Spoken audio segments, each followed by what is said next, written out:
40-yard shots. Man, you get this shot and you literally start to panic. And you start thinking, wait, what do I have to remember? What did Breed tell me to do? All these little different things. I want to try to take a little bit of that pressure off of you. I want to help you perform this shot with a lot of comfort. But you got to understand what's going on. Don't forget, by the way, to like and subscribe to the channel and tell your friends about what we're doing over here. So I've got my 58-degree wedge. Now, this is what I see so many times. You get in here. You got a 40-yard shot. You grab your most lofted wedge, and you do what we've talked about doing. But it's still an incredibly difficult shot. Even though it feels like it's simple, it's really, really difficult. Because you've got to judge this thing just perfectly. And so you hit it, and you go, man, that felt really, really good. Oh, and it spun back. Oh, wow, okay, I did it. And then after you hit that shot, which was fantastic, 40, I've got a 40, I flew at 42, I spun like you go, oh man, I don't want to hit that again. And that's how you feel. Even though it was a perfect shot, I don't want to hit that again. Why is it so difficult? Well, there's a lot of reasons. One, you got a really lofted club and you start thinking to yourself, I got to hit this up into the air. And so you kind of add some loft to this thing instead of letting the loft take care of itself. Second is you don't really practice this a whole lot. So you don't really know how hard to hit it. And then the third thing is that this golf club feels like it's really going a lot faster than the distance that you need. And in fact, if you come over here and you look at this shot that we just hit, that club traveled at 55 miles an hour, but the ball left at 48 miles an hour. That's how I had the spin to bring it back. So I carried it 42 and it rolled out to 40. But this thing was traveling 55 miles an hour, which is far greater than you perceive the speed that you need. But I want to give you another idea as to how you can really perform this shot successfully and confidently. You have all of these golf clubs in your bag. I got a 54, I got a pitching wedge, I got a 9-iron, I got an 8-iron, I got a 7-iron, a 6-iron. They all can work. But there's one that I really want you to try. And it's the Ocho. Now, if you look at this shot, Gibbsy, give me a full screen of what this looks like. Now, this is the first hole at Bethpage Black where they're going to have the Ryder Cup 2025. And what you can see is there's no rough in between me and the hole. There's no bunker. There's no stream. It's just a fairway and then the green. And what we forget to do is we forget to think about our options. And every shot that you hit in short game has options. High, low, spin, no spin, low loft, high loft, a combination of all these things. Should I release it? Should I hook it? Should I fade? Like there's a ton of options in these short shots. But we always forget about this one where the ball is going low to the ground and it's rolling out a little bit.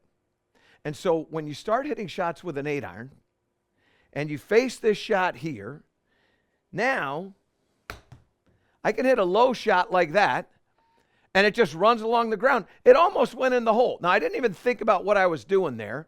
I didn't think about what I'm going to tell you to think about when you hit this shot. But that was that simple. I basically hit a little chip. And if we go over here and we look at the speed that the club was moving at, it was moving at 34 miles an hour, which is actually about 4 miles an hour faster than I needed to move. But it's in the ballpark. I was looking for a 42 or a 40-yard shot. That one went to 46. So I have an 18-foot putt. You know what? Not a bad shot, and particularly not a bad shot. A shot that I wasn't really thinking about, and it turned out pretty good. We've all hit that shot with that sand wedge that's gone over the green because that club head speed got up to 55 miles an hour. And when you miss it and you hit it thin, that thing is an inside the park home run that isn't slowing down until it gets into the rough behind the green. And then you have a very difficult downhill shot out of that rough. But with this 8-iron, I'm telling you, you're going to have a lot of success. And the reason why is that the club is traveling at a slower speed. That's a miss hit, a complete miss hit. I mean, I whiffed it, and it stays on the green. That's what you're going to get with this shot when it's a whiff. And that club was moving at about 29 miles an hour. Now, here's how you're going to hit this shot. First, I need you to read this property So this is going to move from right to left. So I'm going to aim a little to the right of the flag. Okay? So that's where I'm going to make my adjustment. I'm going to take my body and I'm going to move it over to the right-hand side. Now, from a technical standpoint, there's a couple of things that I want you to pay attention to. One is weight distribution. I want you to feel like you're sitting on that left leg, that lead leg. And what I want you to feel like you're doing is that you're going to take a can, like an old soda can, and you're going to squash it into the ground, and you're going to stand on it so that it's not going to move. Now, I don't want you to think about, well, that's 70% or 80%. I just want you to get this image that you're going to squash this can. And when you squash the can, this trail foot's going to be light. Not to the point where you can lift it up and stay there, but to the point where it's very light. I just want you to feel lightness in this trail leg, and I want you to feel compression on that. And what that's going to do is it's going to level out your shoulders. The other thing I want you to do is I want you to put your ball position so that it's just inside your trail foot. So that the leading edge of the golf club, if I get this ball out of the way and I put it in there, that leading edge is right on the line. That's a great shot there, Gibbs. You can see the shaft of the golf club is now extended right into my instep of my trail foot. And then the ball's in front of that. So that ball is going to be about right there. And then that club is going to be right there. So now, then I lean it forward. So I'm going to de-loft it. Now here's the image that I want you to have. I want you to have an image that you're going to bring this golf club back to where it's perpendicular to the ground. The face is perpendicular to the ground. It won't get there, but that's what you're going to feel. So you get in here like this, and you're going to feel that face almost flat like a putter. Now, it's not going to be flat like a putter, but that's the way you're going to hit that shot. And look at how that thing rolls out, trundles along. That thing, I was looking for 40, that's 38.5. But here's the cool part. Check this out. Now my club head speed dropped to 25 miles an hour. I took 30 miles an hour of club head speed out of that shot. That's a chip. But I chipped it 40 yards. Nothing is in the way. It's so simple, it's a joke. Now, the image in your mind is the flatness of that club face. What's actually technically, what you're doing technically is this. When you take the club back, I want you to feel two things. One, that the head of the golf club, let's go down the line here, Gibbsy. The head of the golf club is outside of my hands. I don't want the club head to get in here. I want the head of the golf club to stay outside the hands there. And then I want you to feel the face of the golf club is still looking at the golf ball. So go ahead into yeah, there you go. So my face is like that, not facing over to camera 2, but it's like that. So I'm going to take it back, shut, and then I'm going to keep that angle in my trail wrist, and I'm going to hit that shot. Drive it along the ground just like that. Look at this. Rolls right up there. It happened again. 40 yards. That was perfect. Check this out. The apex of that shot was 2 feet. That was knee high. 2 feet on the apex. The club head speed was 27 miles an hour. The ball speed 35. The distance 40 yards. Launch angle was 12.5 degrees. I mean, everything is low. See, low, low, low. Now, which I love that word now. Now, the last part of this is, where do you want the first touch? In other words, when this ball gets hit, it's going to go into the air, maybe 2 feet off the ground. It's going to carry a certain distance, and then it's going to have a certain number of bounces, and then it's going to roll. Now, in all my research, and I've studied this, and I've videotaped, and I literally have videotaped a golf ball hitting the ground and then seeing how many times it bounces. And it's going to be about 3 bounces before it starts running into a skipping motion, which might be 5 to 7 times, and then it starts to really just roll truly. But I want you to think about 2 to 3 bounces. So when you hit this shot, how many bounces is it going to have before it gets on the green? Is the third bounce on the green? Is the second bounce on the green? Is the first bounce on the green? Is the first bounce well before the green? So you start to visualize this and you go, okay, I want the first bounce to be there.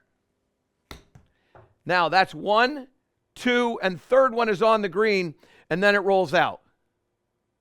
So I start factoring in my mind where I want this ball to land and how many bounces I have.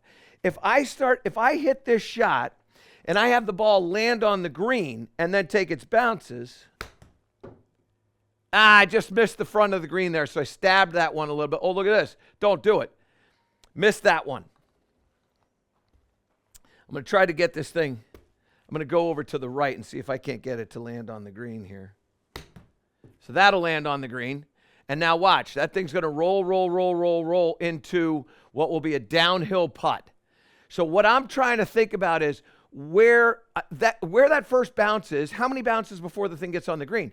That's going to tell me how big a swing I'm going to have, and I don't even know how far I'm taking it back. And what I want you to think about in your mind is, where's the first bounce? And I've got this shot. I've got my first bounce on this probably 5 yards, maybe 8 yards short of the green. So when I'm coming in here, I'm looking at a little dark patch over there. And then it takes my bounces, and then it takes the roll. And look at that. I mean, and that wasn't even the cleanest strike. Like, that wasn't even my best strike. 40 yards, right on the number. Spin rate, launch angle, all the things that I'm looking for are all there. And that wasn't even my best shot. Like, that wasn't my best stroke. That was a little bit, I don't want to say there was a flinch down there, but that was not, like, if you go back and play that and you go, yeah, you might have flinched on that one. That was not my best. But what I got was I got a really good bad shot. The 8-iron is going to deliver that for you, okay? So, club stays outside, points to the ground, the trail wrist. I'm looking at a spot. There's one. There's two. Now roll it out. Now dig it out, dig it out, dig it out. Ow! I'm telling you, it's like a cheat code. It's what you want to understand how to improve this shot the simplest way. The ocho.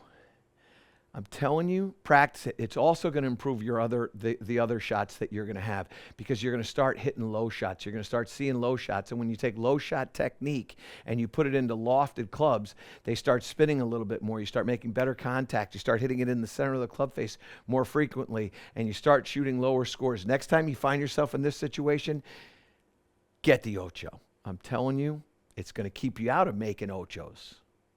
To improve all parts of your game, subscribe to my channel and click the link below.